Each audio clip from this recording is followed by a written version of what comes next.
To be very clear right, നമുക്ക് വരുന്ന ലീഡ്സിനെ കുറിച്ചിട്ടുള്ളൊരു clarity നമുക്ക് ഉണ്ടാവുക എന്നുള്ളത് ഇമ്പോർട്ടൻ്റ് ആണ്.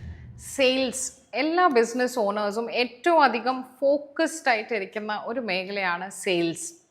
നമുക്ക് ഇഷ്ടമാതിരി യൂട്യൂബിലാണെങ്കിലും ഇൻസ്റ്റഗ്രാമിലാണെങ്കിലും പേഴ്സണലി ആണെങ്കിലും ഇഷ്ടമാതിരി ആൾക്കാരെ സെയിൽസ് പഠിപ്പിച്ച് തരാനുമുണ്ട്. പല സ്ട്രാറ്റജീസും അവിടുന്ന് ഇവിടുന്ന് ഒക്കെ നമ്മൾ കേൾക്കുന്നുമുണ്ട്.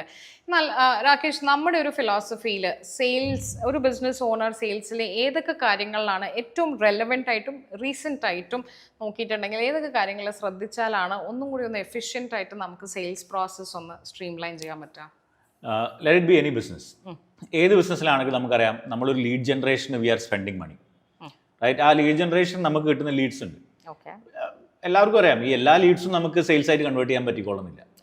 പക്ഷേ most of the entrepreneurs or sales team എന്താ ചെയ്യാന്ന് വെച്ച് കഴിഞ്ഞാൽ, ഈ വരുന്ന ലീഡിനെല്ലാം ഒരേ അപ്രോച്ചാണ്. ഇപ്പോൾ ടെലികോളർ ഉണ്ടാവും, അപ്പോൾ ഈ ലീഡ്സൊക്കെ ടെലികോളറത്തേക്ക് ഹാൻഡ് ഓവർ ചെയ്യും. ഇപ്പോൾ ടെലികോളറിന് എന്തുണ്ടാവും, കയ്യിലൊരു സ്ക്രിപ്റ്റ് ഉണ്ടാവും. ആ സ്ക്രിപ്റ്റ് അനുസരിച്ച് ബിസിനസ്സിനെ പറ്റി പറയുന്നു. കൺവേർട്ട് ആവുന്നോ ഇല്ലയോ ഡിപ്പെൻസ്, അല്ലേ?